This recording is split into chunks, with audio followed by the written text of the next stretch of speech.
Boleh silakan. Mas Restu, Mas Wawas, bisa open cam?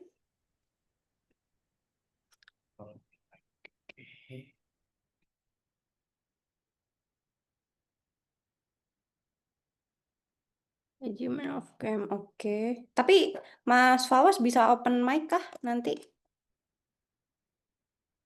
Ini Mas Restu udah ada belum nih?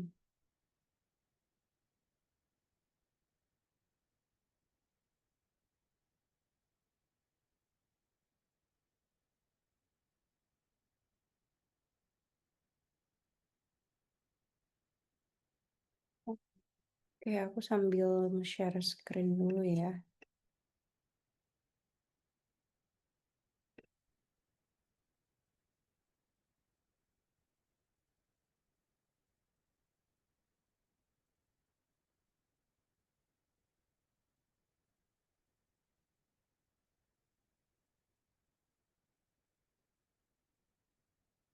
Kayaknya Mas Restu belum di room deh. Terus boleh di chat aja ke WA. Oke, Mbak. Bentar.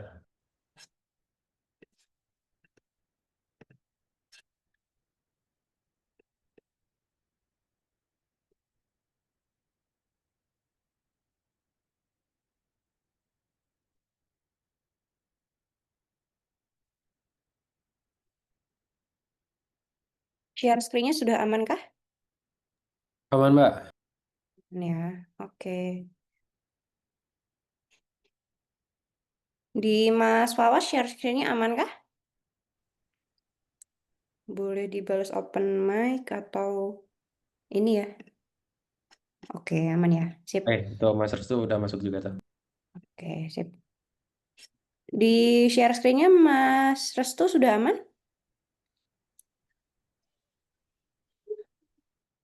Boleh open mic, open aman ya. Oke, sip. Sip.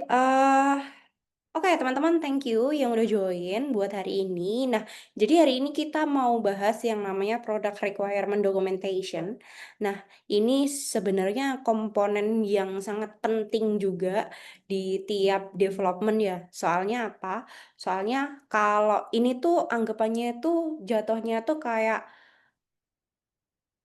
apa ya sebutannya ya? Kayak kitab kitab buat softwarenya lah ya. Jadi nanti softwarenya mau dibikin kayak gimana, mau dibuat kayak gimana. Nah, itu akan didokumentasikan itu di sini gitu. Nah, sama yang aku bilang tadi, sebenarnya PRD itu apa sih? Sebenarnya dia dokumen. Nanti aku bakalan kasih contoh PRD itu kayak gimana. Aku pakai template juga ya sebenarnya. PRD itu sebenarnya di beberapa tools gitu ada template-nya. Dia punya template-template sendiri gitu ya. Atau beberapa company itu juga dia punya template-nya sendiri kayak gitu. Nah, PRD ini isinya itu tuh stakeholder sama user requirement dari spesifikasi si software atau si produk itu sendiri. Nah, di PRD ini sebenarnya ini sih apa namanya istilahnya kayak kerjaan tiap harinya PM gitu, yaitu bikin si PRD ini. Jadi hari-hari kita bikinnya ya ini si dokumentasi ini, si PRD ini kayak gitu. Jadi bagus atau jeleknya si aplikasi yang mau kita bikin atau software yang mau kita bikin itu tuh tertuang di sini gitu, terdokumentasikan di sini. Kalau misalkan PRD-nya nggak lengkap, biasanya itu juga berimpact sih sama softwarenya, itu juga nggak lengkap kayak gitu. Kalau soalnya gini, kalau nggak ada PRD, si developer itu tuh juga bisa counter back gitu loh ke PM-nya. Kayak bisa bilang, lah di PRD nggak ada, masa di request gitu. Misalkan di PRD nggak ada forgot password gitu ya. Nah, developer itu bisa bilang gitu ke PM bahwa ya kan di PRD nggak ada, ngapain aku bikin forgot password. Bisa aja di counterback kayak gitu kalau nggak ada PRD-nya gitu. Nah, kenapa sih kalau PRD itu penting itu sebenarnya buat apa? Yang jelas yang pertama itu biar nggak miskomunikasi antar tim, itu jelas ya. Soalnya pastikan ekspektasi kita dalam membuat suatu software itu kan pastikan ekspektasinya beda-beda. Kayak contoh misalkan bikin yang sederhana aja deh, login gitu. Nah, mungkin aja login ini PM itu kepikirannya cuman login pakai email sama password. Nah, tapi developer kan bisa kepikiran, "Loh, Mbak, ini email sama password doang, nggak perlu login pakai," kan ada tuh login pakai Google account yang tinggal klik itu. Ada login bisa pakai Facebook juga. Kayak gitu. Nah, jadi nyamain persepsi antara itu. Karena apa? Karena kalau misalkan persepsi-persepsi, ya itu baru satu fitur simpel ya, login gitu. Nah, apalagi fitur-fitur yang ngejelimet lainnya, kayak gitu. Habis itu nge-prevent scope creep. Jadi sama endless revision. Jadi biasanya di suatu produk, biasanya kalau misalkan anggap aja di satu sprint gitu ya. Nah, di satu pekerjaan itu anggap aja selama 2 minggu ke depan, itu kita mengerjakan sebuah fitur yang udah di-lock dulu gitu. Nah, jeleknya apa kalau misalkan nggak ada PRD terus PM nggak pintar-pintar nge-lock adalah, eee, bisa aja berubah di tengah jalan. Kayak aku contohin login tadi, itu kan mungkin aja nih, oke, stakeholder kepikirannya, "Ya udah deh Mbak, nggak apa-apa, loginnya pakai email aja, nggak usah pakai Google Login, nggak usah pakai, apa namanya, Facebook." Nah, tiba-tiba di tengah jalan mungkin aja stakeholder atau anggap aja orang yang punya duit lah ya, orang yang punya duit kepikiran bahwa, "Eh Mbak, kayaknya ditambahin Google Login deh, soalnya inputan dari user-user di luar, itu lebih cepat kalau pakai Google Login, kayak gitu. Nah, PM harus pinter-pinter untuk bilang enggak sebenarnya ke ini. Tapi enggak itu bukan berarti ini ya, bukan berarti enggak dieksekusi ya, kayak gitu. Kita bisa bilang, "Oh, untuk sprint ini kita udah lock dulu nih, kita ngerjain yang email dulu, email biasa dulu. Nah, baru nanti minggu ke depannya kita bisa kerjain. Soalnya kalau misalkan nggak kayak gitu, nanti tas-tas lainnya bakalan kegeser, gitu. Atau developernya jadinya akan lembur jatuhnya, kayak gitu. Nah, jadi pinter-pinternya nge-lock dan pinter-pinternya, PM jujur aja jangan jadi people pleaser. Jadi jangan semua diiyain, jangan jadi yes man kayak gitu. Jadi PRD ini fungsinya juga selain untuk nge-lock, jadi semua decision itu tuh di sini tuh sangat penting gitu loh, untuk developer itu ngerjain, untuk QA nanti ngetes kayak gitu. Terus habis itu, yang ketiga, dokumentasi ini sebenarnya bukan cuman buat developer sama stakeholder sih, developer sama PM sih. Ini buat semua stakeholder. Contohnya, kalau dulu pas aku ngerjain aplikasinya buat rumah sakit, itu pasti bukan cuman buat developer, bukan cuman buat timku sama buat QA-ku, tapi buat tim rumah sakit juga, karena aplikasinya kan yang akan menjalankan mereka. Gitu. Misalkan aku waktu itu ngerjain farmasi.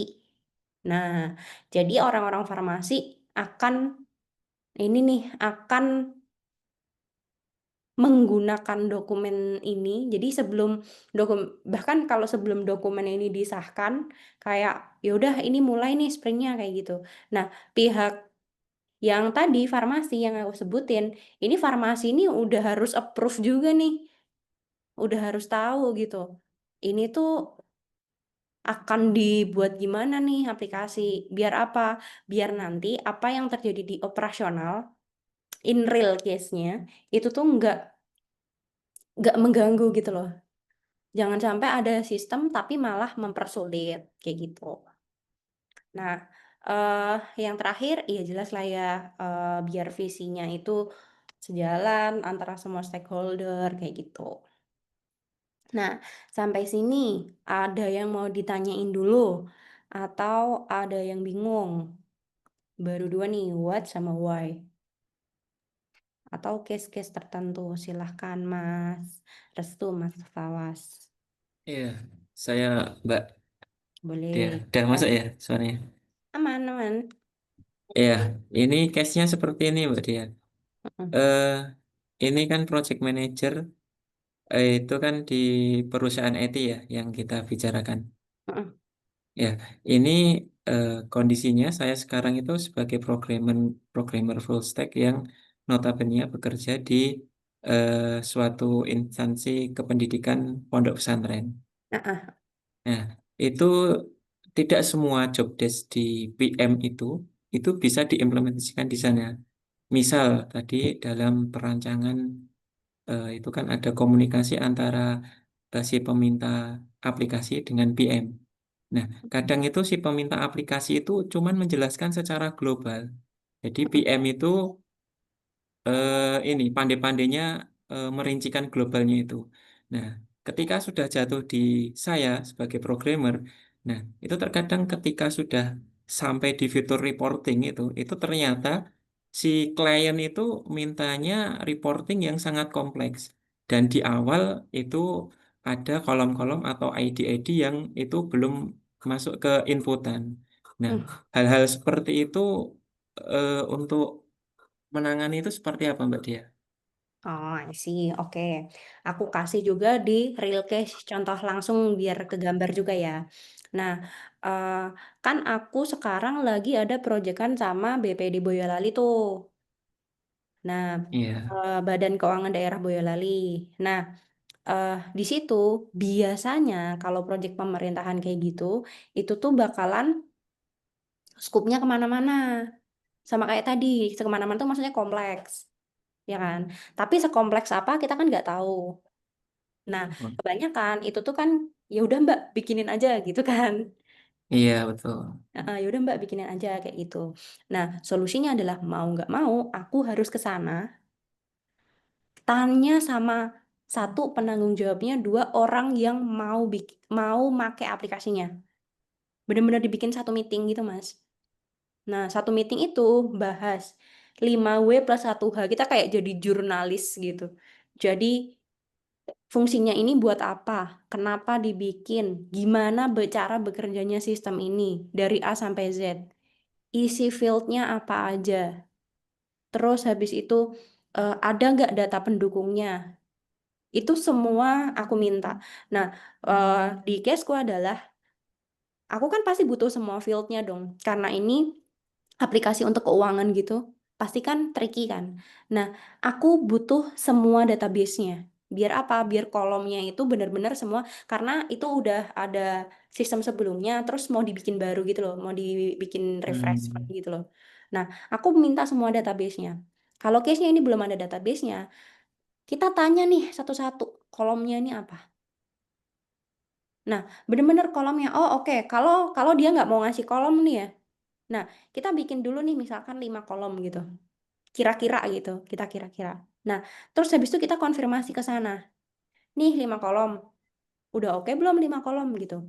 Nah, itu bisa harus ada track recordnya sih kayak gitu. Biasanya ya track recordnya ditaruh di PRD kayak gini. Kayak gitu. Nah, contohnya kayak gimana? Aku kasih contoh juga ya langsung ya di PRD-nya ya. Untuk di bagian track recordnya ya. Aku kasih spill dikit deh ini. Nah, ini masih sama sih, keuangan juga sih. Nah, contohnya gini nih. eh Kalau di PRD itu kan pasti ada user story, terus ada isi datanya tuh apa aja. Nah, isi datanya itu tuh harus tergambar, bener-bener tergambar. Kayak user story-nya bisa apa, ini kebutuhannya apa, terus di sini tuh kebetulan kolomku cuma dua. Ada cuman kode objek pajak, deskripsi, oh ada tiga. Kode objek pajak, deskripsi, sama tipe pajak doang yang dimasukin. Tapi di tempat lain itu ada beberapa kode keterangan uraian KBLI kayak gitu. Nah, ini harus benar-benar tergambar jelas dan harus disepakati kedua belah pihak. Jadi eh aku ini sih jangan sampai eh PRD belum disepakati tapi udah mulai development. Kenapa? Karena bakalan jadi bumerang. Udah dibikin tapi salah. Jadinya kayak gitu.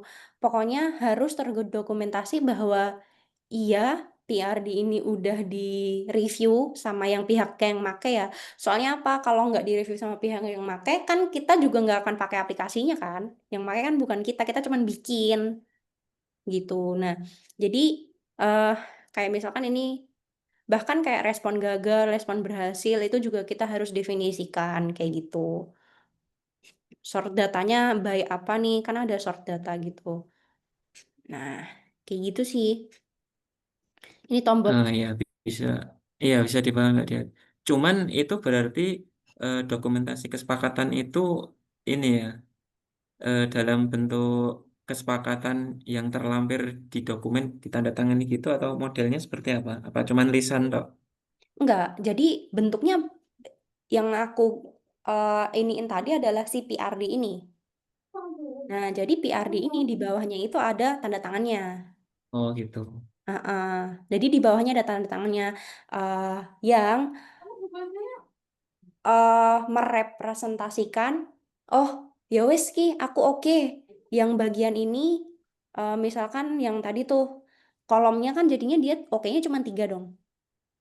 Nah, itu ke depannya juga bisa dipakai untuk ke depannya kalau aku tuh cuma ngasih biasanya tuh ngasih alignment nggak usah tambah biaya kalau misalkan satu cuman ganti warna. Nah, itu tuh nggak perlu tuh. Nah, kalau misalkan udah ngubah sampai ke flow, kayak misalkan flow tuh apa? Tadi kan misalkan kita taunya ekspektasinya reportnya simple gitu ya Mas ya. Kita simple. Nah, terus ternyata dia asal tanda tangan aja tuh. Asal tanda tangan otomatis sistemnya salah dong. Itu apakah mungkin terjadi? Ya mungkin banget sebenarnya. Bisa aja kan bukan kita yang malas, tapi ternyata stakeholder yang malas untuk review itu mungkin aja. Nah, tapi kita bisa kasih, kan misalkan udah dikasih harga nih, ya wes lah aku dibayar per bulan segini gitu. Nah, terus kita bisa kasih nih sodorin ke dia. Terus pas sistemnya udah jadi, salah nih gitu. Loh, Mbak, kita kemarin kan udah tanda tangan ya. Nah, udah tanda tangan. Ini nih, sistemnya ini seperti ini, flow-nya seperti ini. Kayak gitu, yang disepakati itu seperti ini. Kalau misalkan ada perubahan, nah aku biasanya namanya changes request. Change request. Nah, kalau change request itu artinya berubah. Pasti akan ada tambahan biaya. Nah, jadi ketika yang perlu di ini adalah di align adalah kalau misalkan sebelum tanda tangan, kalau misalkan sebelum tanda tangan, wajib hukumnya untuk meeting bareng di review satu-satu. Kayak tadi ada user story, ada ini kan di review satu-satu. Jadi nggak cuman lemparin dokumen, dah nih tanda tangan gitu, nggak boleh. Jadi review nih Pak, yang bagian ini bener nggak, kurang atau enggak, ini atau enggak. Bahkan biasanya kalau ketika bikin PR ini, sistem yang aku tadi share screen sedikit itu tadi, itu kayak bahkan apa namanya, aku butuh waktu berbulan-bulan, sekitar 2 bulan meeting setiap hari untuk bikinnya kayak gitu. Oke.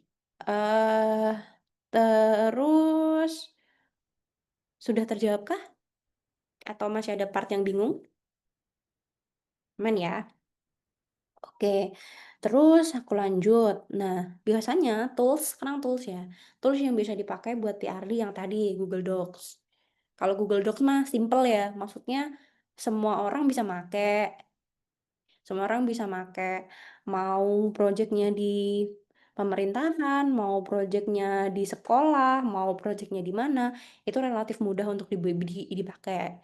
Cuman memang template-nya itu harus bikin sendiri, kayak gitu. Atau sebenarnya kayak Google Docs juga sebenarnya udah nyiapin template sih untuk si PRD ini, untuk product requirement documentation sebenarnya udah nyiapin sendiri. Atau di companyku sebelumnya yang rumah sakit yang aku sebutin tadi itu kita pakainya Confluence. Jadi Confluence ini enaknya dia emang udah punya template sendiri. Terus template-nya itu juga global. Biasanya ya banyak sih company-company gede yang pakai Confluence kayak seingatku dulu sekitar 2 tahun yang lalu aku juga pernah kerjasama sama Gotoko. Gotoko itu dia eh inilah pokoknya bisnisnya itu bersinggungan lah sama Gojek. Nah, Jadi Gotoko ini dia pakainya juga Confluence. Dokumen-dokumennya itu pakai Confluence.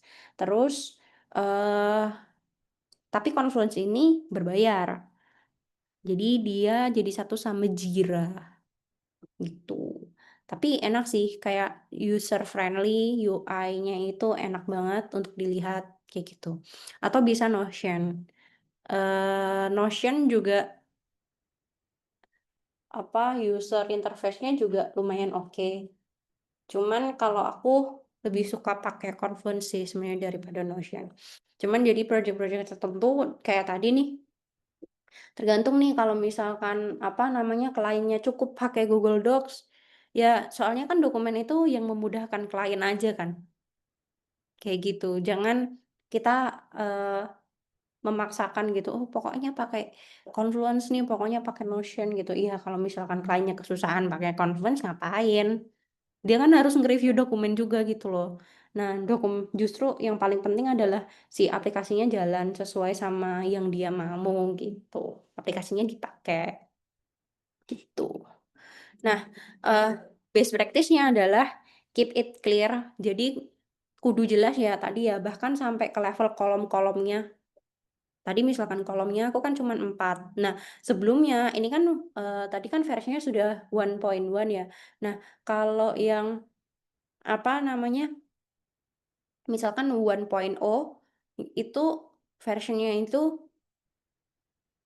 lebih banyak lagi kolomnya. Bahkan kayak satu sistem itu bisa kolomnya bisa 25, 26. Itu kan pasti banyak banget. Nah, itu harus clear. Nah, terus habis itu dokumen yang relate, misalkan aku di PRD tadi yang aku tampilin tadi, itu tuh ada dokumen pendukungnya. Dokumen pendukung apa? Misalkan Excel gitu ya.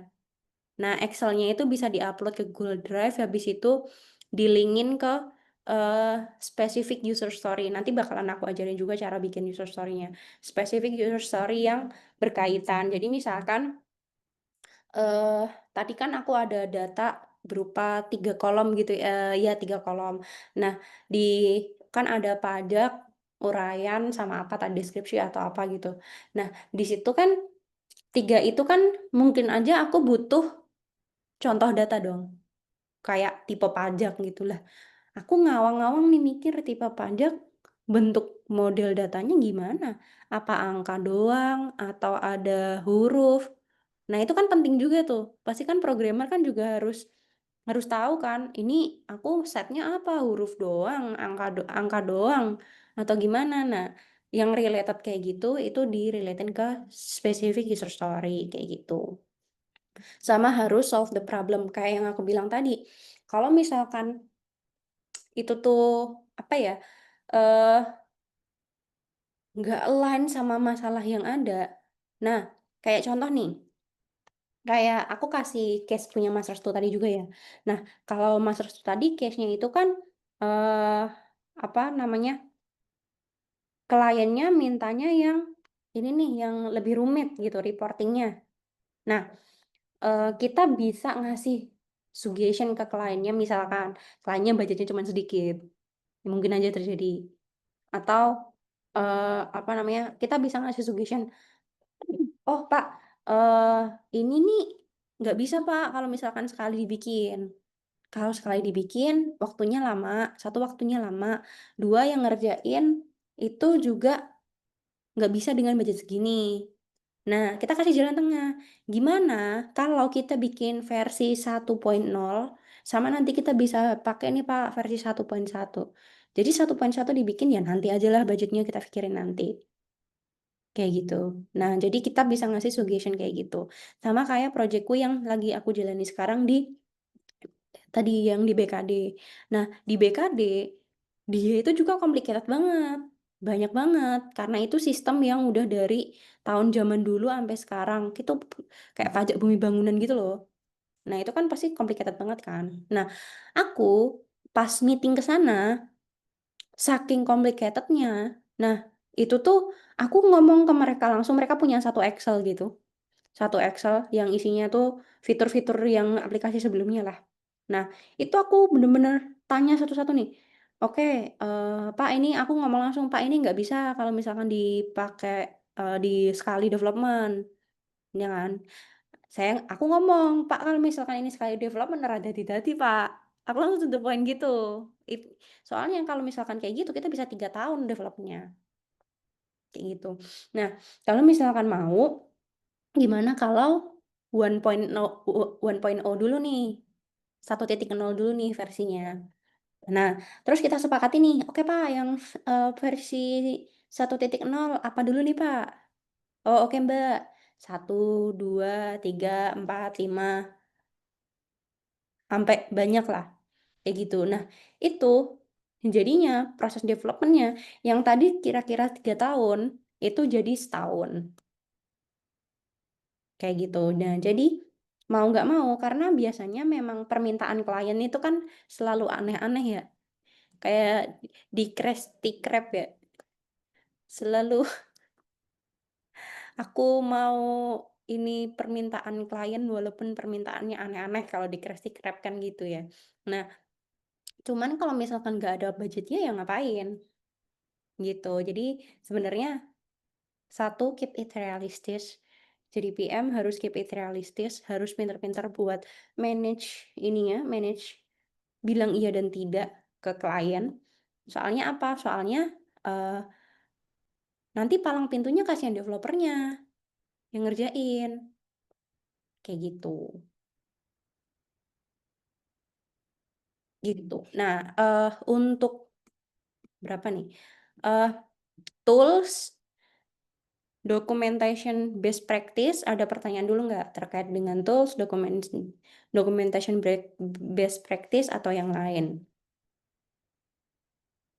Tim Boyolali Dev kalau mau nanya boleh juga ya, Bun. Siap.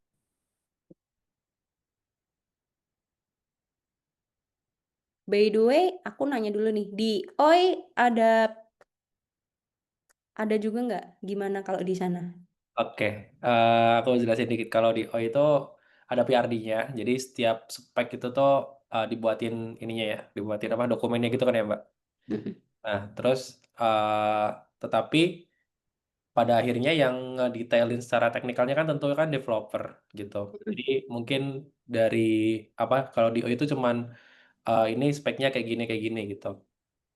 eh Ya ekspektasinya kayak gini kayak gini kayak gini, terus nanti developer yang nentuin itu timelinenya kayak gimana gitu sih Mbak. Tapi ada ininya nggak, ada tagline-nya nggak? Ada tekniknya. Terus Nah, sebenarnya kalau di O itu cocoknya mungkin untuk developer-developer yang agak experience ya, jadi bisa nge-estimate waktu juga gitu. Dan ya itu balik lagi sih apa eh, nggak semua metode tuh bisa diterapkan di tempat lain gitu, Mbak. Cuman kalau di OI ya itu tadi ada speknya, spek secara produknya kayak gimana, terus nanti secara teknikalnya baru diserahin ke developer gitu. hmm. Setuju aku cocok kalau kalau misalkan ada apa namanya, ada tech lead. Kalau ada tech lead itu tuh emang cocok dibagi kayak gitu. Technical specification-nya kayak misalkan kolom-kolom yang benar-benar detail ya. Kolom-kolom yang benar-benar detail itu tuh yang ngerjain tech lead. Biar PM-nya nggak pusing juga itu. Iya betul, Mbak. Heeh. Kalau pas di apa namanya, kalau pas di rumah sakit aku juga kayak gitu. Ada tech lead-nya. Tapi cuman sayangnya nggak, untungnya di aku adalah tech lead-ku itu nggak bisa ngelit tuh, anehnya kayak gitu. Tapi tim satunya tuh tech lead-nya bagus, tapi timku aku dapet tech lead yang astagfirullahaladzim gitu. Tuh Nah, berarti tapi doang, Mbak. dibagi, tapi dibagi. Kita harusnya dibagi gitu. Jadi ada technical specification kan pasti kan. Ada Hmm. product specification. Jadi kalau misalkan ada tech lead-nya, PM lebih enak gitu. Cuman kalau kayak gitu, mau nggak mau sebenarnya aku tetap menyarankan untuk semua didokumentasikan gitu. Mau nanya dikit, Mbak, boleh nggak, Mbak? Boleh, boleh. Oke, kan tadi kan PRD itu kan kayak ekspektasinya kayak gimana. Terus habis itu eh, terutama ini ya, ini kasusnya mungkin aku agak relate juga sih. Kayak untuk klien-klien tuh yang banyak maunya gitu. banyak maunya itu tuh agak riuh gitu. Kalau di mungkin di perusahaan di company yang udah agak stabil itu mungkin jarang menemui gitu kan kayak gitu. Cuman kalau misalkan kita ada proyekan itu kan sering banget tuh ketemu klien-klien yang banyak maunya gitu. Nah sebenarnya eh perlu didetailin juga nggak sih Mbak kayak kayak test case gitu atau itu nggak harus sampai sedetail itu gitu. Hmm, oke. Sebenarnya lebih bagusnya adalah minimal ya, ini minimal. Itu negatif-negatif tapi yang bare minimum banget. Kayak tadi aku kan tampilkan sukses alert sama tampilkan gagal alert gitu ya. Nah, itu kan negatif case tapi bare minimum banget kan sebenarnya. Sebenarnya kan negatif case ada banyak. Nah, kalau di PRD sebenarnya harusnya tuh memang segitu aja. Tapi kalau misalkan test case yang benar-benar negatif case itu tetap yang ngerjain harus QA gitu. Jadi eh, di awal itu kita ngasih outline-nya ini aja. Ya yang penting ada errornya lah ya. Hmm. Tampilan errornya kalau error kayak gimana. Kayak gitu. Nah, cuman pasti tuh untuk QA yang experience ya, pasti dia kepikiran tuh. Nah, Baik. kebetulan pas aku di rumah sakit, eh QA, lead QA-nya itu gila dia bagus banget. Oh, oke. Dia emang, menurutku emang top tier QA yang selama ini aku kerja, dia tuh bagus banget emang, orangnya bagus banget. Nah, dia itu selalu kepikiran case-case yang bahkan kita tuh sangat gak kepikiran gitu loh. Edge case-nya ketemu banyak gitu ya. Heeh, case-nya ketemu banyak. Dan biasanya eh aku tuh pasti selalu nemu error di aplikasiku misalkan ya di developer jalan ke lokal di aku nggak ini gitu ya. Tapi si QA ku ini nemu lagi gitu. Nemunya tuh nemu bener-bener different level yang errornya tuh ternyata bisa ya. Dia di klik-klik-klik button yang bagian ini tapi kok errornya ini. Nah, itu dia bisa Oh, iya sih. gitu. Jadi emang jawabannya adalah kalau tadi pertanyaan apakah itu tuh harus sedetail test case gitu. Jawabannya adalah itu tugasnya QA. Oke. Kalau misalkan PM, yang penting specification bare minimumnya kayak gimana nih, gitu. Kalau misalkan apa namanya si developer mau, ya biasanya kalau misalkan error ya mau nggak mau tetap kerjain ya bun ya. Hmm. Masa ya error nggak dikerjain kalau dari QA nemu sesuatu gitu ya, gitu. Mau nggak mau biasanya kalau dapat QA yang oke itu kayak gitu. Sip, sip. Gitu. Thank you, Mbak Dia. Oke. Ada yang lain mau nanya, Mas Wawas? Mau ada yang ditanya dulu?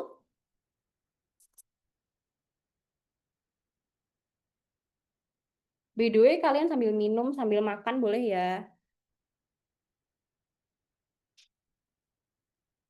Oke, sip. Sekarang kita mulai ke inilah ya, Mironya. Aku buka dulu deh Mironya terakhir kemarin.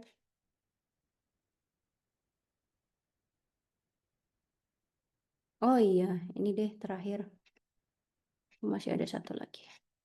Nah, jangan lupa ya, ini outline yang selalu aku ini, menurutku dokumentasi yang bagus, dokumentasi yang jelas itu bakalan ngehadirin produk yang bagus juga. Kenapa? Karena kalau misalkan itu clear di awal requirement-nya seperti ini, itu pasti akan lebih clear juga. Walaupun yang tadi mau misalkan kliennya banyak mau gitu ya. Nah, tapi kalau udah dijagain sama dokumentasi, nah itu kita bisa fight back gitu ke klien yang misalkan klien-klien yang eh, apa namanya?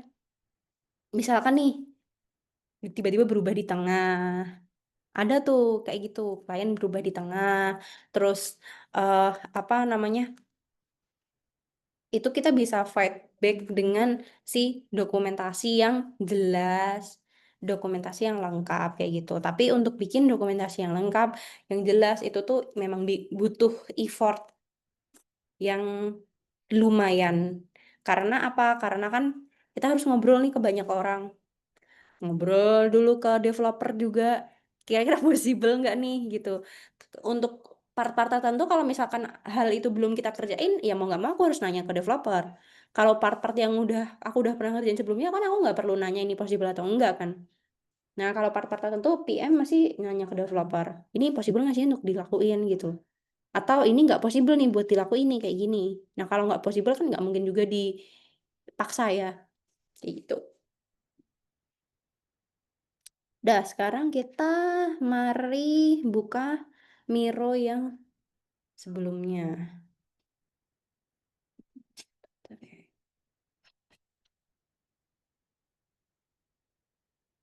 Ini contoh PRD dulu deh.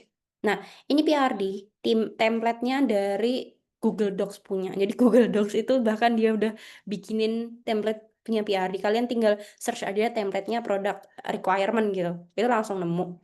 Nanti aku kasih juga linknya ke teman-teman. Nah, yang harus pasti ada itu tuh satu status dokumennya ya. Biar developer tahu, oh ini sebenarnya kita tuh harus dikerjain itu dia masih apa nih? Apakah udah komplit atau masih in progress kayak gitu, harus ada status dokumennya. Terus harus ada siapa-siapa orang yang ngerjainnya. Nah, pasti kan kadang ada misalkan timnya 10 orang. Nah, terus habis itu ternyata front end-nya butuh satu doang. Di dokumen itu ya satu orang doang aja yang di attach. Mungkin eh, tim yang lainnya ngerjain sprint lain itu kan mungkin aja. Ya gitu. Jadi di attach harus sesuai sama orang yang ngerjain. Ya, ini biasalah ya, introduction, problemnya apa, target audiensnya, itu biasalah ya, objektifnya. Jadi intinya si produk ini atau project ini itu tuh mau tujuannya buat apa, mau nyelesain problem apa, kayak gitu. Terus ada objektif, ada matrix juga. Arahnya dia mau kemana nih, mau define apa, sukses matrixnya itu apa, kayak gitu. Nah, terus ini define journey-nya. Nah, kebanyakan itu aku lebih enak kalau define journey itu pakai ini sih, pakai flow gitu. Ya kayak flowchart lah ya, kayak flowchart. Tapi lebih ke ini, lebih ke apa? Bukan yang technical banget ya, bukan yang technical specification sampai ini banget tuh enggak. Jadi dari sisi produk aja aku biasanya kalau journey-nya lebih enak pakai flowchart. Nah, di sini ada di keterangan juga kan. Aku biasanya pakai flowchart. Nah, terus kompetitor analisis. Nah, ini kebanyakan enggak dilakukan. Maksudnya bukan enggak dilakukan ya, enggak usah di-attach di sini gitu. Biasanya ada dokumen terpisah. Cuman memang template yang dipakai di sini yang punya si Google Docs ini, dia ngasih kompetitor. Nah, bentar. Laptopku mau mati ya. Wait, wait, wait. Just dulu.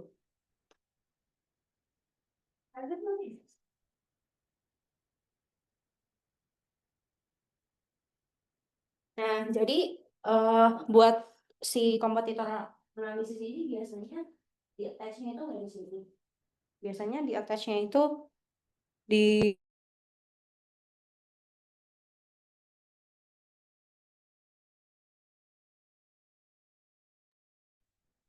Waduh, apakah mati? Sebentar ya.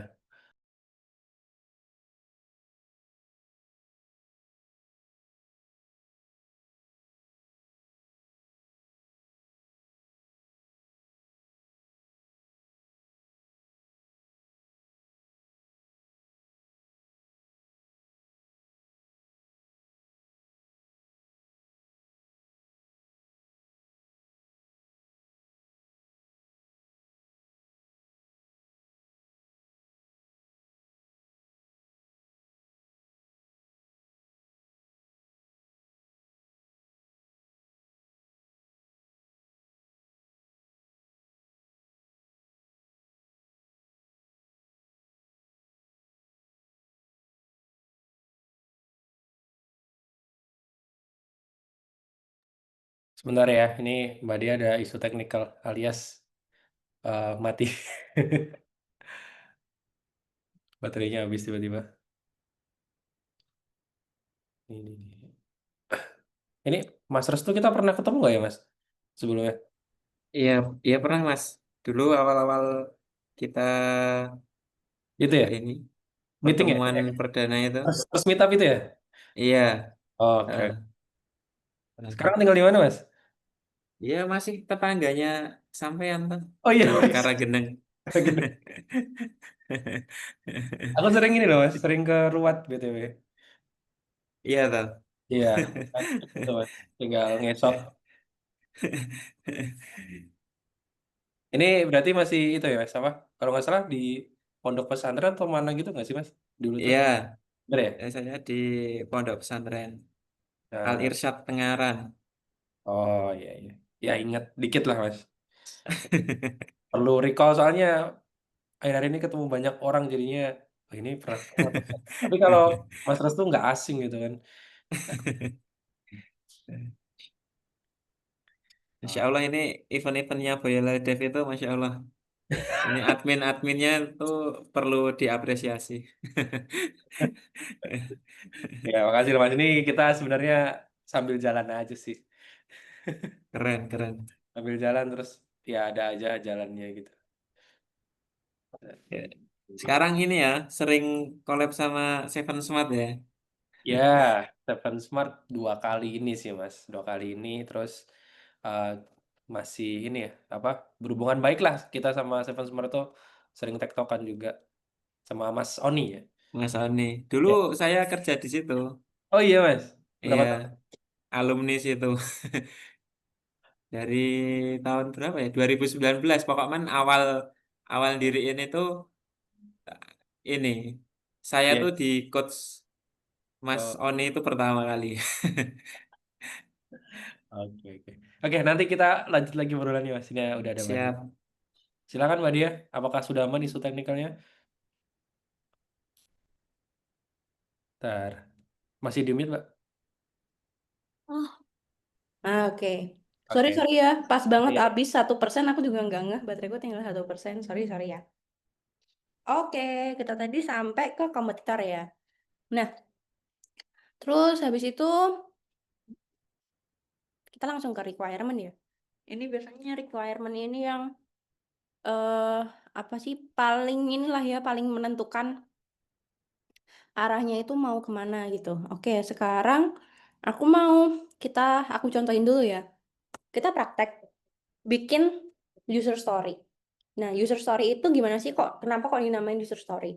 User story itu adalah si requirement yang aku contohin tadi tuh. Misalkan aku mau bikin apa ya? Aku mau bikin login gitu ya. Misalkan, anggap aja kita gunain aplikasi secara general dulu ya. Sebagai user, saya bisa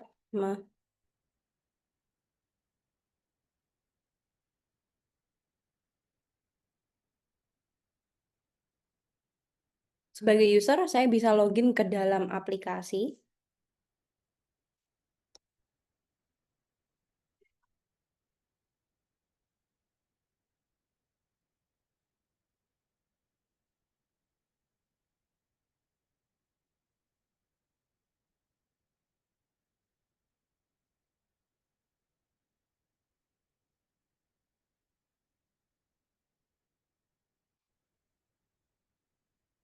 Nah, ini user story simpel. Contohnya kayak gini. Sebagai user, nah usernya ini biasanya aku golongin tergantung sama siapa yang mau pakai aplikasinya. Karena ini kita buat general, jadi ini general. Nah, kalau misalkan kita user story-nya itu adalah, contohnya adalah usernya itu dokter gitu ya. Nah, aku biasanya langsung aja sebagai dokter. Biar apa? Biar developer nggak usah nanya lagi, ini yang pakai siapa. Ya gitu. Nah, kalau user ini kan global banget nih. Nah, kalau aku biasanya langsung, misalkan, atau sebagai, misalkan yang pakai marketing gitu.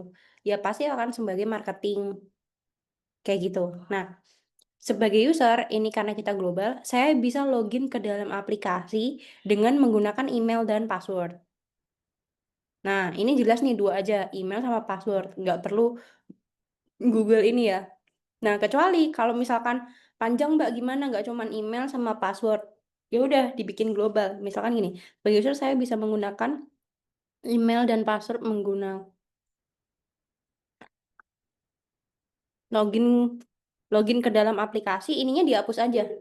Kalau misalkan nanti banyak, sehingga saya bisa mengakses semua fitur dengan baik. Nah, jadi ini dihapus. Kalau misalkan butuh Google ini, butuh Facebook, butuh apa, butuh banyak banget gitu ya. Biar apa? Nanti didetailin di acceptance kriteria. Oke, sekarang biasanya kalau di acceptance kriteria itu kita tambahin satu tabel lagi di kanan.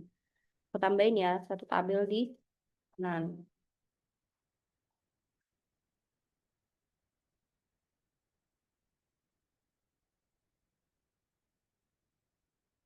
Right. Dulu.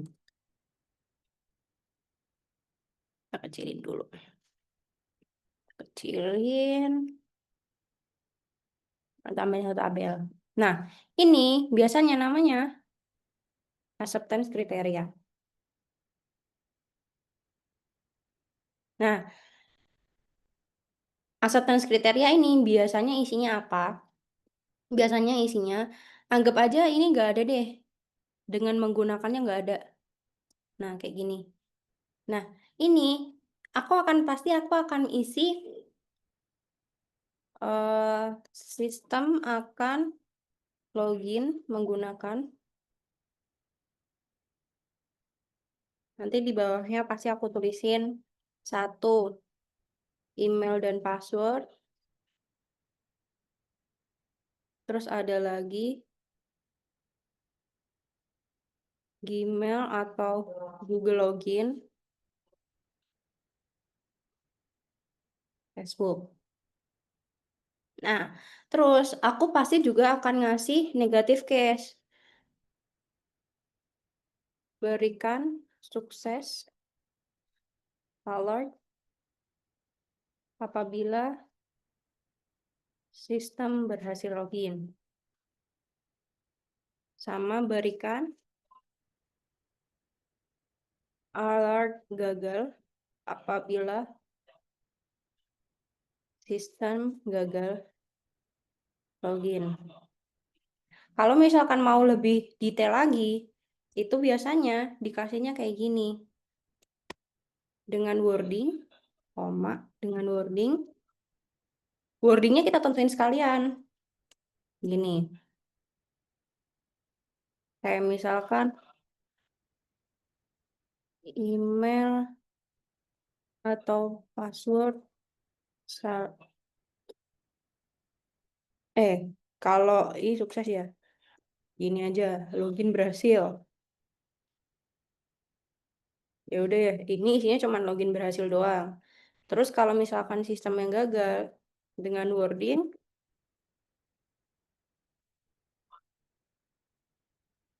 email atau password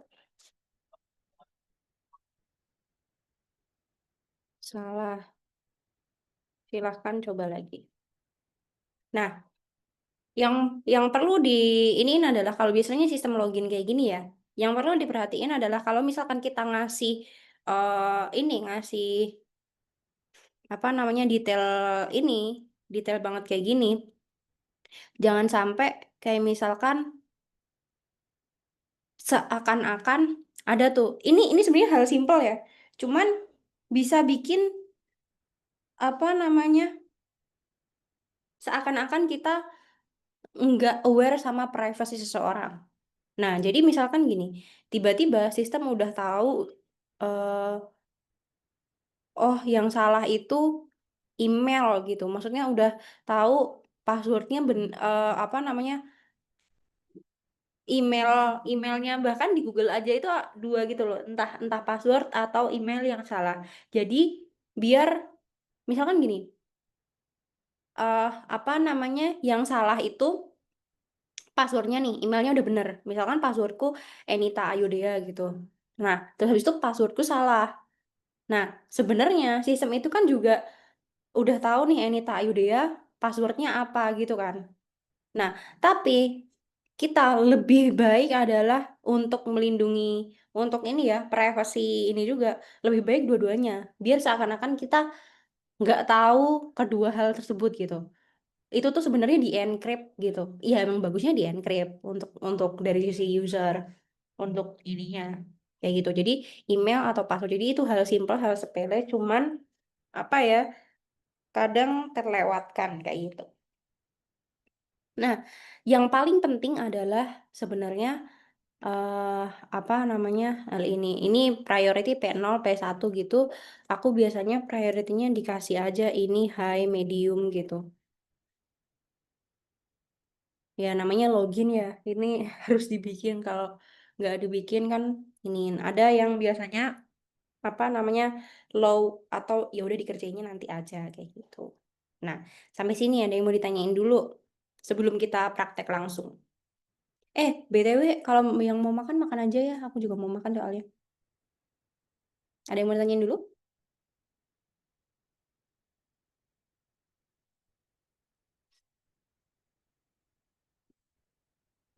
Atau so far aman?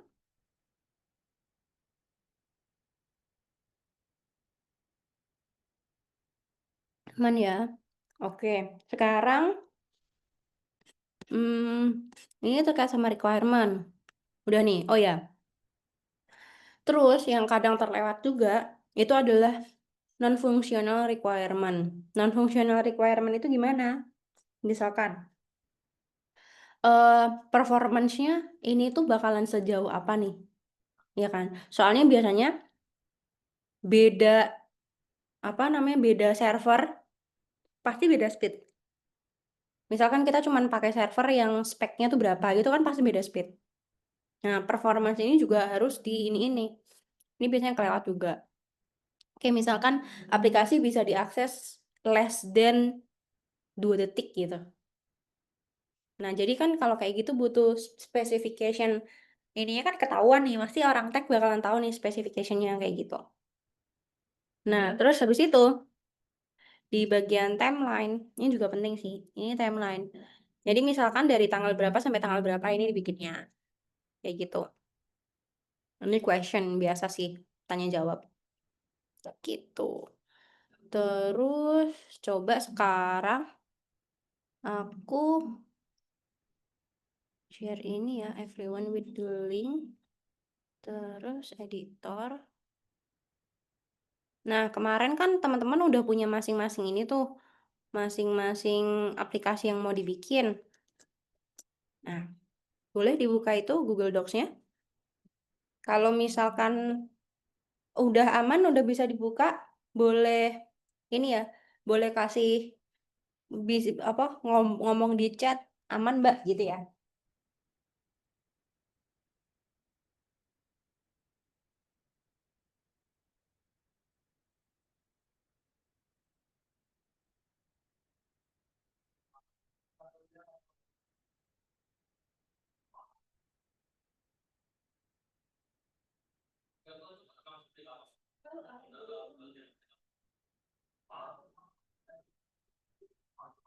Oke. Mas Restu sudah amankah Google Docs-nya? Aman. Oke, Mas Fawas sudah amankah?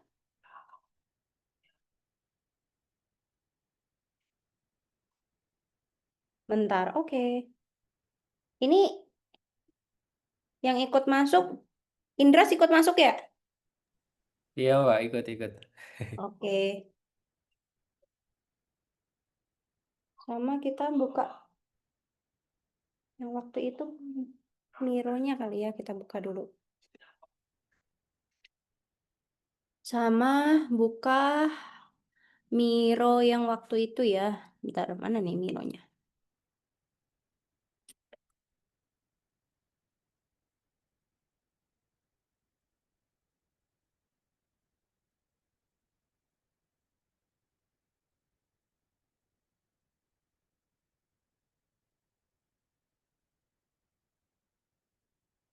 Eh, eh, eh.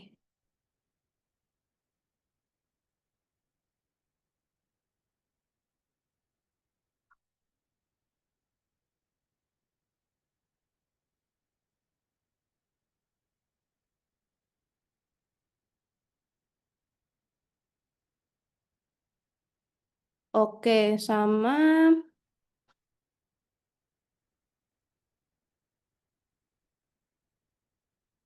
Sama Mironya ya teman-teman. Bentar, aku up lagi ke ini, ke Zoom-nya.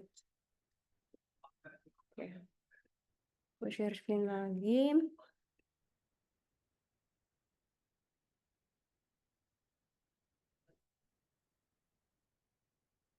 Oke. Awas, PRD-nya sudah aman? Atau masih OTW?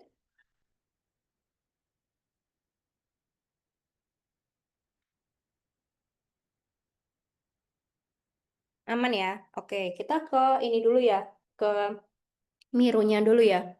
Nah, waktu itu kan kita udah bikin masing-masing tuh. Oh iya ya, UI UX-nya udah pada bikin ya, mantul. Oke.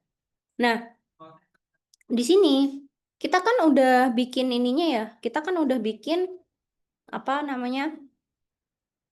Nah, ini bahkan low fidelity-nya udah nih, udah dibikin nih, mantul. Sip. Nah, eh kita udah bikin master itu juga udah ya. Nah, kita udah bikin, kita tahu nih, udah tahu nih apa yang mau kita fokusnya kemana gitu ya. Mas Wawas mau ke cleaning service, Mas Restu mau ke manajemen manajemen kelas gitu. Nah, sekarang kita bikin nih bareng-bareng sambil sama aku juga. Kalau aku kemarin apa nih mau wedding ya. Nah, sekarang coba Mas Restu buat satu user story bebas apa aja sama Mas Restu bikin user story di PRD yang ada di sini. PRD-nya yang di requirement ya, tab-nya ya. Nah, aku ini di sini Restu, di sini Fawas. Pakai Z atau pakai ini, Mas? Fawas, Fawas pakai Z ya. Oh iya, pakai Z. Mas Fawas ya. Mas Wawas. Nah, boleh add requirement di sini. Contohnya udah aku kasih nih di sini. Nah, tapi jangan login deh yang lainnya. Misalkan sistem utamanya sebagai siapa? Sebagai kalau ini cleaning service ya sebagai cleaning service kayak gitu. Kalau ini manajemen kelas, nggak tahu deh aku sebagai guru atau sebagai siapa, aku nggak tahu. Coba dibikin aja dulu. Yuk, di sini. Terus sekarang aku bikin satu hal yang baru nih. Dia, ini dia ya. Indras mau ikutan juga nggak? Oh, mau Mbak, mau banget. Oh ya, aku taruh di bawah. Kamu kasih, kamu mau fokusnya ke apa? Terserah di sini. Mau your future product juga boleh, apa boleh. Nah, aku bikin wedding ya. Sini aja Indras, fokusnya. Di sini biar user story-nya. User story. Oke, kita bikin bareng-bareng ya, biar kita saling ini ya, saling benerin satu sama lain. Oke, di sini aku mau bikin wedding. Fitur apa ya? Flash sale. Ininya ditaruh sini aja teman-teman.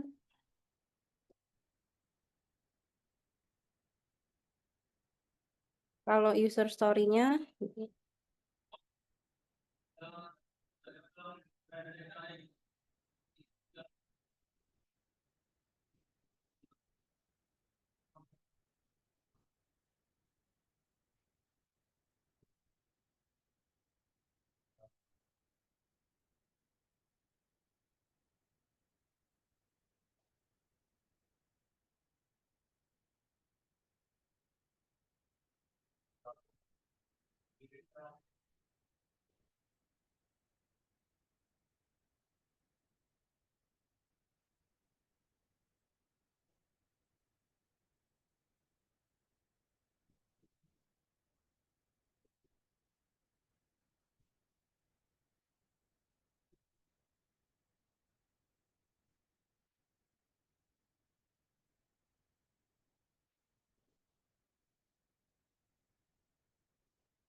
BTW Mbak Dia share screen-nya ini Mbak, biar di daily text. Hah, sumpah? Iya. Ah, tidak. Salah dong dari tadi. Tapi Buseng, buseng. cuman di halaman itu aja sih, nggak kemana-mana tadi. Nah, udah nih. Belum, ini masih daily text. Oh, ini udah bener kok, yang PRD. Udah PRD ya? Udah.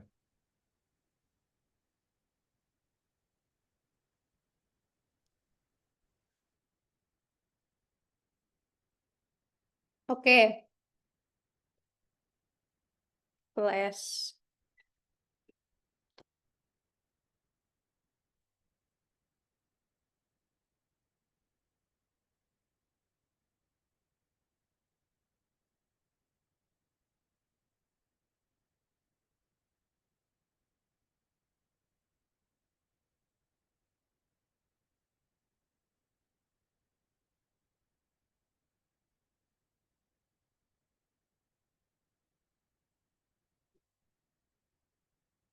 Ya, sip.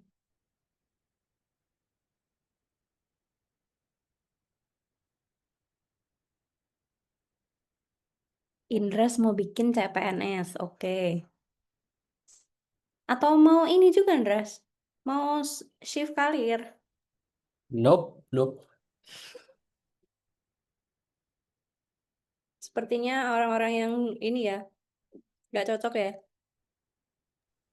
Di umur yang sekarang belum, nggak tahu nanti Mbak, apakah Mm-mm. selamanya seperti ini. Kalau aku kayaknya nggak cocok. Aku merasakan aku sendiri nggak cocok. Iya. Oke, user lagi ini. Tuh. Karena nanti LDR sama bojoku, jadi nangis.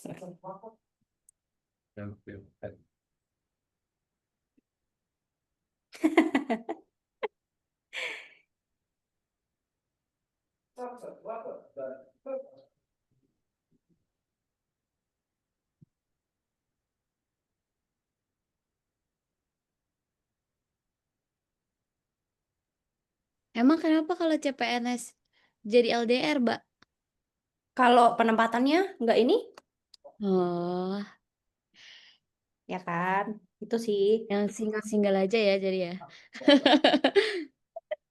Nanti kalau penempatannya nggak sesuai gitu, kayaknya Hmm. terlalu bucin. Soalnya Jadi, aku gak cocok gara-gara waktu itu aku pernah di BPS kan. oh iya ta. Terus aku kayak ngerasa, kenapa sih lemot banget pace-nya gitu. Aku ngerasa kayak gitu. Terus kayak, apa sih ngono loh. Kayak aku ngerasa nih kayak, emang, Nggak to the aduh, point menurut ya. aku memang emang PNS sih sebenarnya merugikan negara anjay. Kayak dengan kerja kayak gitu-gitu tuh kayak, what the fuck, kita bayar gitu. Bayar pajak ya, Bun. Iya, Bu. Ya tapi Tapi nggak tahu karena ya itu suatu juga saat sih, tiba-tiba BTW. aku berubah pikiran. Aku juga sebenarnya mikirnya karena itu juga sih, BTW. Hmm, Aku, pace-nya. aku juga nggak cocok sama pace-nya. Hmm, Teman-teman nggak apa-apa ya aku sambil makan. Kalian kalau mau sambil makan boleh silakan. Gak apa-apa. Aku juga sambil nonton film. Silakan. Mbak ini satu user story aja Mbak. Satu aja. Prakteknya satu aja. Oke. Mas Restu jangan lupa ini belum user story nih. Sebagai admin harusnya. Kan ini admin nih. Sebagai admin mau apa gitu.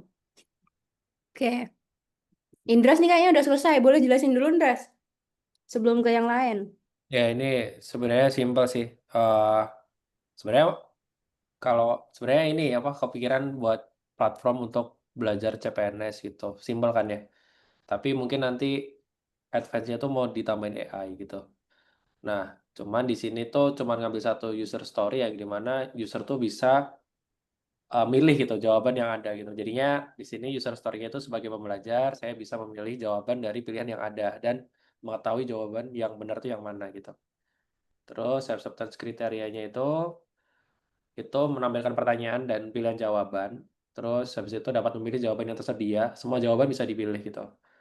Terus terdapat button untuk cek jawaban. Button cek jawaban disable ketika user belum memilih jawaban ya.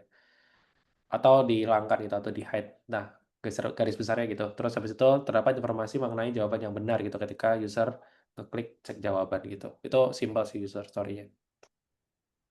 Itu aja sih. Oke.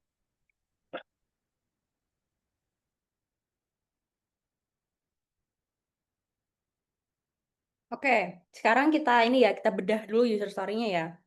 Oke. Aku lihat apa yang kamu punya ini, Hmm. kamu kan nulis di sini sebagai pembelajar. Ya, Iya. soalnya kan umum ya mau dibilang Ya. pelajar Wah. juga. Pelajar juga susah nih, soalnya ini ya. Apa namanya? Ini PNS ya. Iya. Oke, Heeh. oke, nggak apa-apa. Iya, Nah, iya. terus saya bisa memilih jawaban dari pilihan yang ada. Oke. Jadi ketika kamu milih, langsung dapat jawaban yang benar. Oh, enggak sih. Baru milih aja. Nanti flow-nya tuh bisa di save gitu kan, tapi kepikirannya tuh ada button lagi gitu yang ngecek jawaban gitu. Kalau cek jawaban berarti kayak dia udah nge-lock gitu jawabannya itu gitu, Pak. Oke. Kalau user story-nya kayak gini, Nah, itu artinya harusnya kalau misalkan ada button lagi dan itu satu flow lagi, itu harus oke. dipisahin 2 user story. Oh, I see. Oke, oke. Biar apa? Biar tidak terjadi pertanyaan yang aku bilang tadi. Ya kan? Jadi kamu harus kayak Hmm. sebagai pembelajar, saya bisa memilih jawaban dari pilihan yang ada.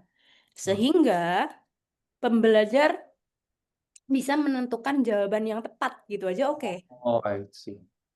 Dipecah ya berarti ya, Mbak ya? Mending dipecah. Soalnya kayak eh jadi kan jatuhnya kan user story kedua sebagai pembelajar saya bisa melihat kan. Kayak cuman melihat Oh, jawaban yang benar. Dia kan nggak melakukan pemilihan, bener nggak? benar, benar, benar, benar, benar. I see. Jadi nanti yang user story yang kedua adalah sebagai pelajar saya bisa melihat jawaban yang benar. Kayak gitu. Nah, termasuk nanti acceptance kriterianya juga pastinya dipisah. Iya, iya. Berarti ini dipisah gitu ya. Jadi satu dari technical itu nggak banyak nanya, Hmm. ya kan? Pasti kan kalau kayak gitu kan tech lead-nya nanya, ini Iya, iya. gimana nih? Mau satu flow ketika orang milih langsung lihat jawaban, antara milih langsung lihat jawaban itu akan beda dengan milih doang terus next button baru dapat jawaban, betul kan? Oh, iya, iya. Paham, paham, Mbak. Jadi kita harus bikin user story itu sesimpel mungkin orang ketika pertama kali baca paham. Oh, oke. Gitu, aman ya? Aman. Berarti tadi konklusinya dipisah aja ya tadi. Soalnya itu Iya, dua flow yang berbeda gitu ya. betul.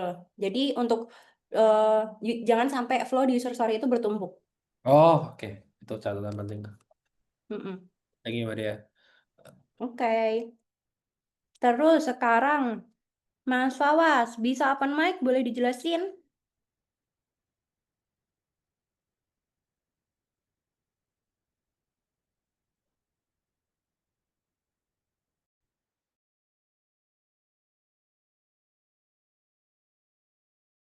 Oke, nggak bisa open mic ya.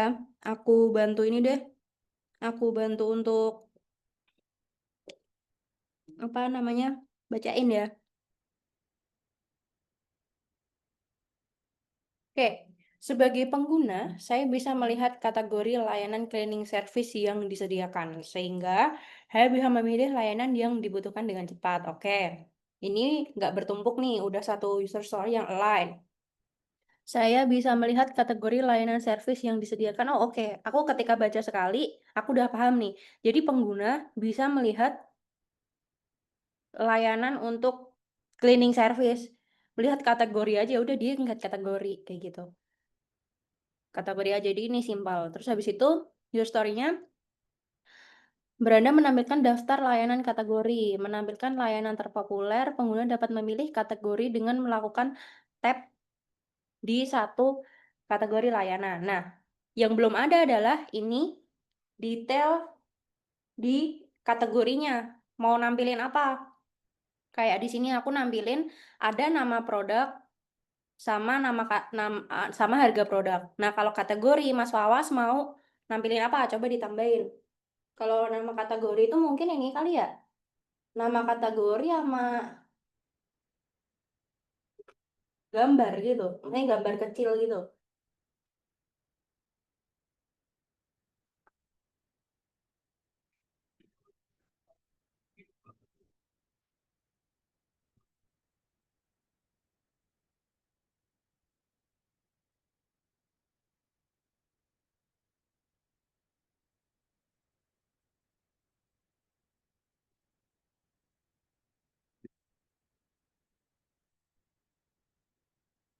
Nah, oke. Menampilkan nama ada kategori dan gambar foto layanan cleaning service. Oke, sip.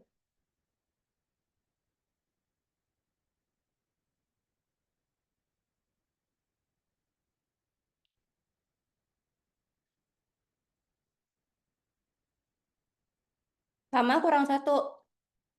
Kurang apa namanya di bagian kategorinya, di bagian daftar layanan kategorinya yang ditampilin mau berapa? Mau di homepage,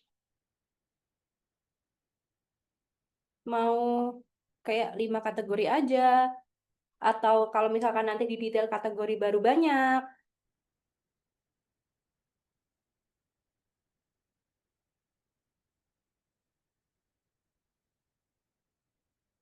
Nah, 8 baru nanti mungkin di list kategori yang tampilan detail baru, misalkan layanannya udah banyak, baru tampilin semuanya gitu kali ya. Jadi 8 misalkan di tampilan utama. Oke, sip.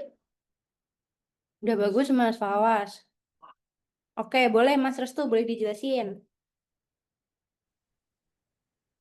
Iya, di sini saya itu membuat fitur mapping kelas. Nah, sebagai admin saya bisa melakukan pengaturan mapping kelas. Yang pertama, dapat menambah master kelas. Nah, di dalam master kelas ini ada beberapa menu juga. Nah, pada master kelas ini dapat melakukan mapping siswa. Jadi, di input siswanya yang akan masuk di kelas tersebut. Terus yang ketiga, pada master kelas dapat melakukan mapping pelajaran dan pengajaran. Jadi di kelas tersebut ada berapa pelajaran dan siapa yang mengajar itu dapat diinput di situ. Pelajaran IPA, pengajarnya siapa. Jadi di dalam kelas itu nanti ada beberapa pelajaran. Nah, master kelas ini digunakan untuk presensi siswa per pembelajaran. Seperti itu, Mbak Dia.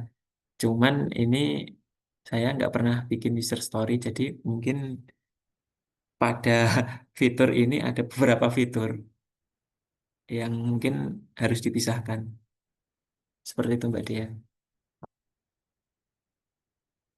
Oke, oke. Sekarang kita coba review bareng-bareng ya. Ini sebagai admin, oke. Bagusnya udah clear dulu nih. Yang ngerjain admin.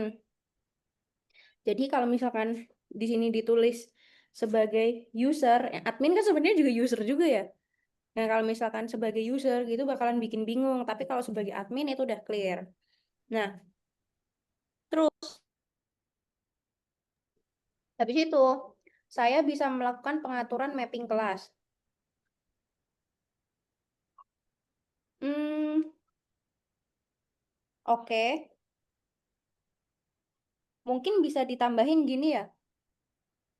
Sehingga mapping ini sebenarnya fungsinya buat apa sih?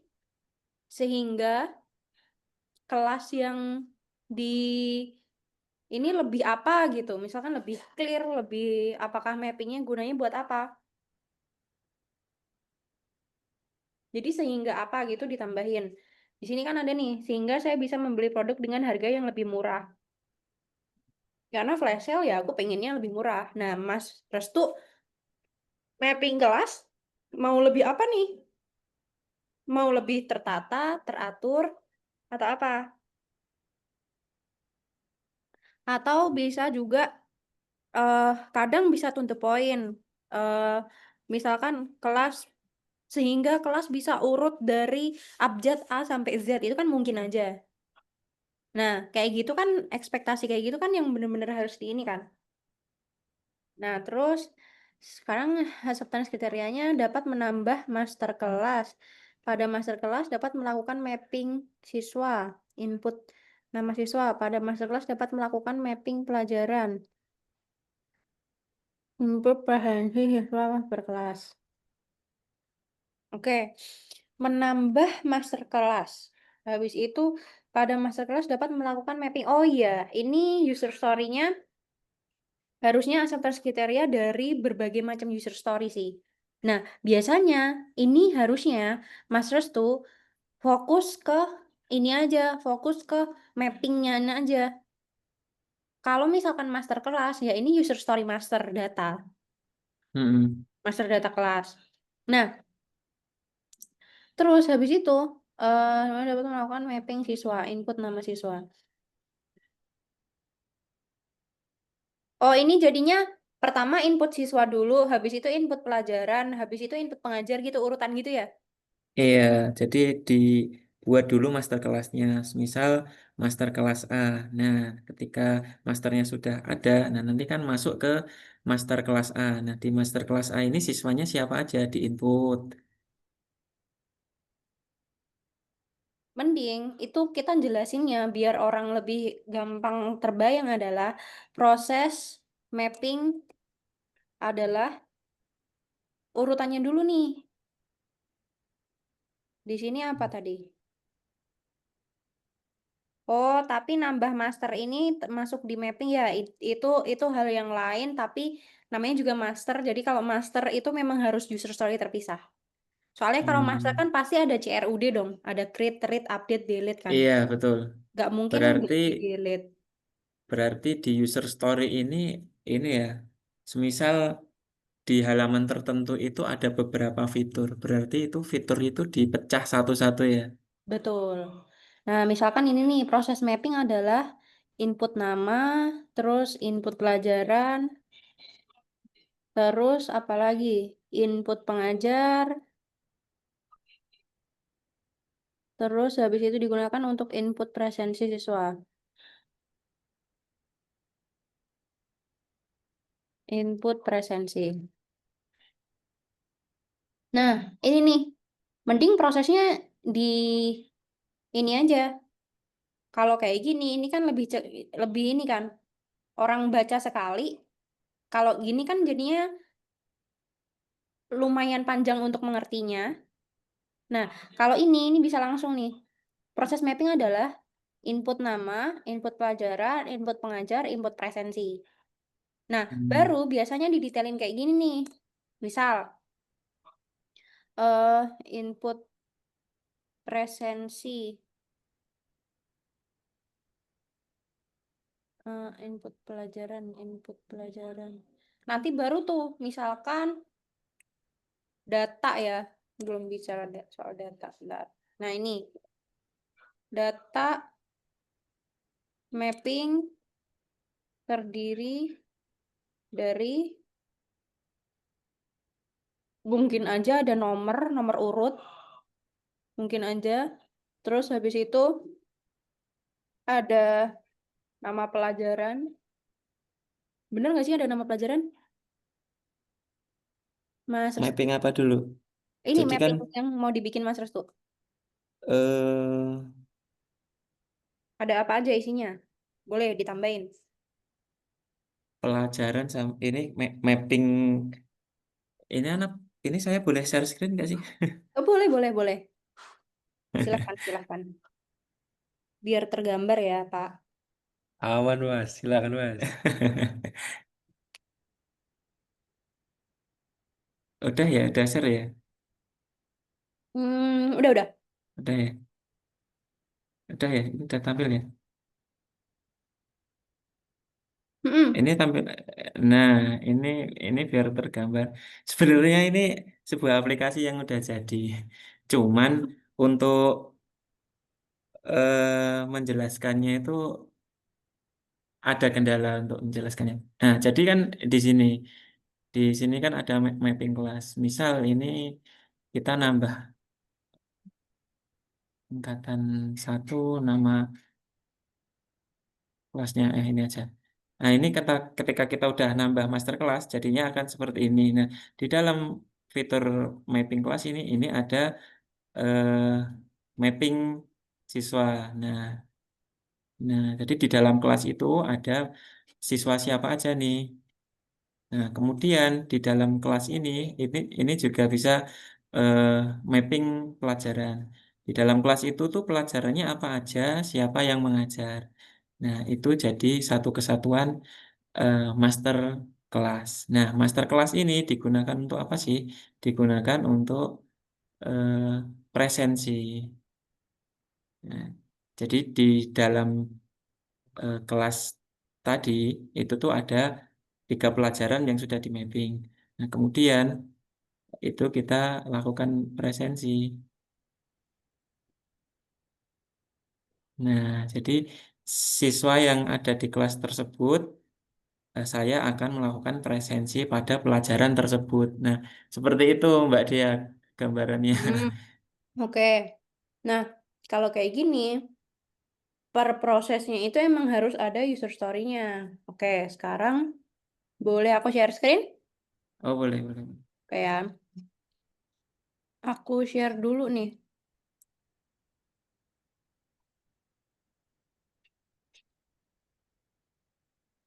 Aku share screen-nya di mana? Di Daily Tag ya? Iya. Ya, di Hmm, tag ini. oke. Nah, oke. Sekarang aku kasih contoh ya. Nah, ini user story yang benar-benar detail banget. Nah, detailnya yang gimana? Detailnya adalah gini. List, itu aku bikin satu user story.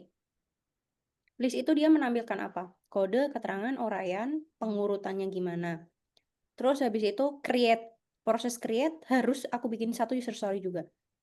Karena apa? Di sini ada respon gagalnya, respon berhasilnya. Kayak gitu. Hmm. Nah, update aku harus bikin satu user story juga.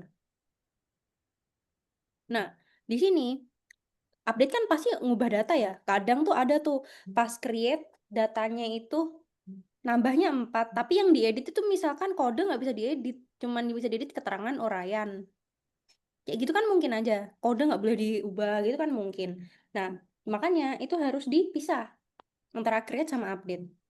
Habis itu ada delete. Nah, delete kenapa kok ya harus dipisah? Iya, iya, soalnya karena kan kalau misalkan delete itu kan proses delete-nya gimana nih? Apa hard delete, soft delete, atau keterangannya nanti akan kayak gimana?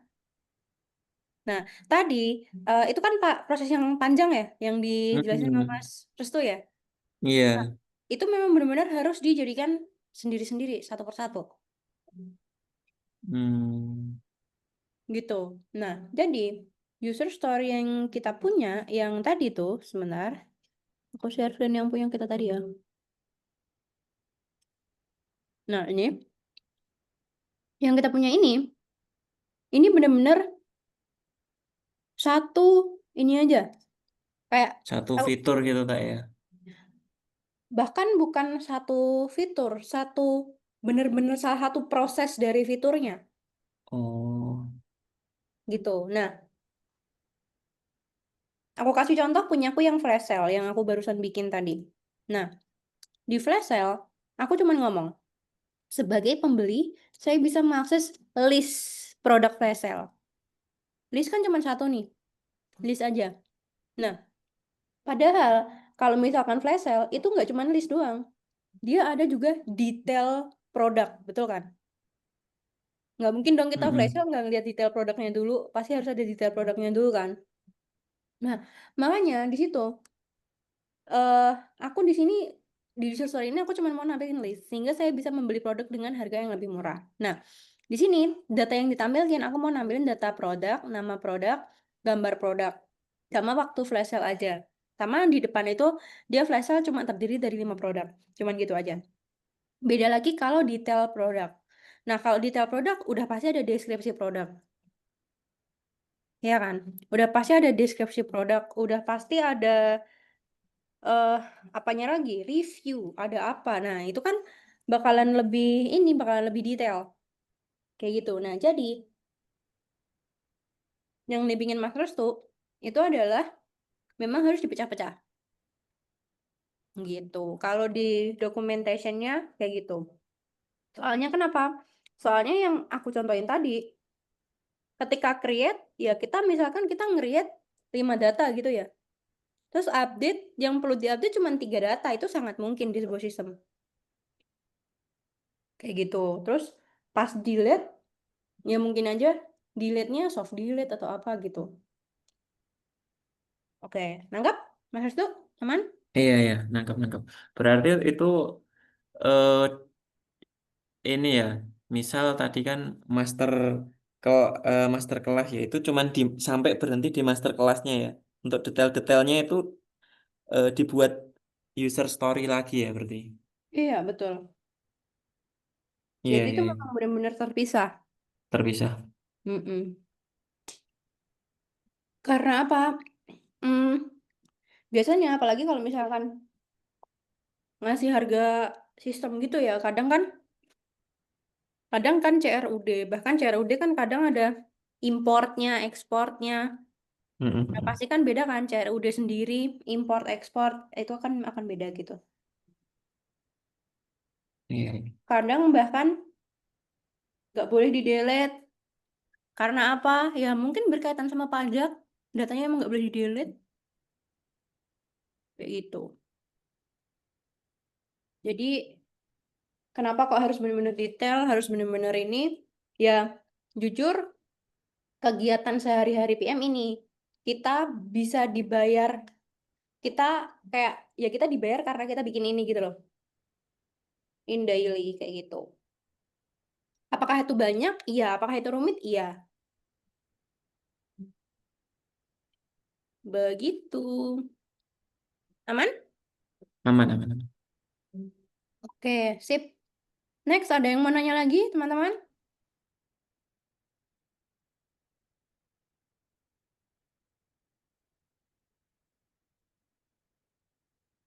Oh, sudah cukup? No, miss, no.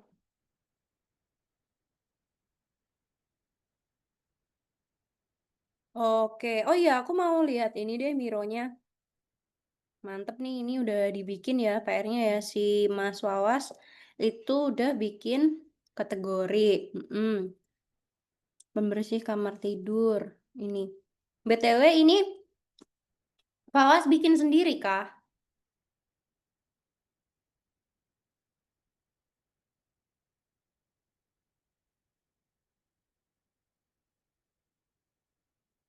Mantul.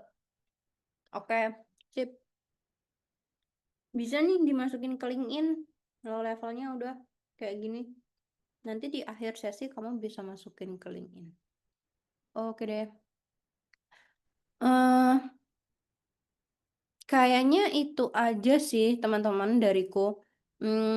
Nanti di akhir sesi, di semua sesi, nanti bakalan bentar aku open cam dulu. Oke. Nanti bakalan aku kasih materi-materinya juga tadi kan, kayak PPT gitu ya.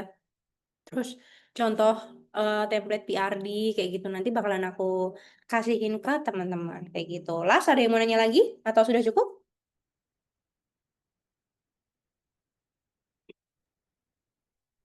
Ini berarti Ya? masih kurang satu sesi lagi ya, Mbak Dia?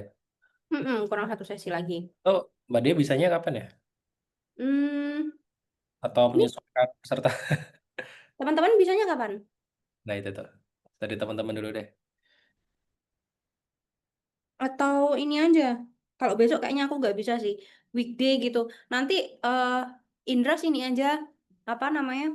Nanti aku yang nyesuaiin nggak apa-apa. Hmm, Nanti weekday bisa di hari apa gitu. Mau di hari apa yang pesertanya banyak. oke. Kayak gitu. Oh iya, iya. Berarti aku coba survei dulu ya. Nanti aku kasih Mm-mm. ke Mbak Dia lagi. Sip. Kayak gitu. Foto dulu dong.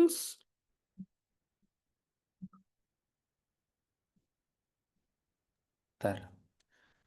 Elza, apakah boleh minta tolong fotoin Elza? BTW terima kasih ya teman-teman. Boleh. Apa boleh kalau misalkan mau dicoba bikin user story-nya biar apa namanya kalau misalkan nanti mau dimasukin ke LinkedIn gitu ya Tadi Fawas kan udah bikin juga tuh banyak di situ. Nah, coba aja bikin user story-nya dari yang udah dibikin Mas Restu juga. Nah, jadi biar apa? Biar ya jujur aja nanti biar ada yang tertarik sih di portofolionya gitu. Pokoknya yang you buat for you juga deh gitu. Iya. Oke, yuk. Foto dulu ya, Mbak. Ya, boleh-boleh Share sebentar ya. screen-nya boleh ditutup dulu, Mbak Dia. Gimana Hah? ya Apa? caranya? Share screen-nya. Oh, masih share screen ya? Iya. Iya, Oh iya. Aku screenshot ya. boleh. 1, 2, 3. 1, 2, 3. Terima kasih ya Robun. Mantap. Thank you, Mbak Dia. Ya bebas dong. Oh ya, kayak bebas, kayak bebas. Nah, kayak Oke, bebas. boleh. Oke, siap belum? 1, 2, Dah. 3. 1, 2, 3. Oke, Lihat kamera. enough. Terima kasih semuanya. Terima kasih semuanya. Thank you, See guys. you. Duluan-duluan. Makasih semuanya. Di kita.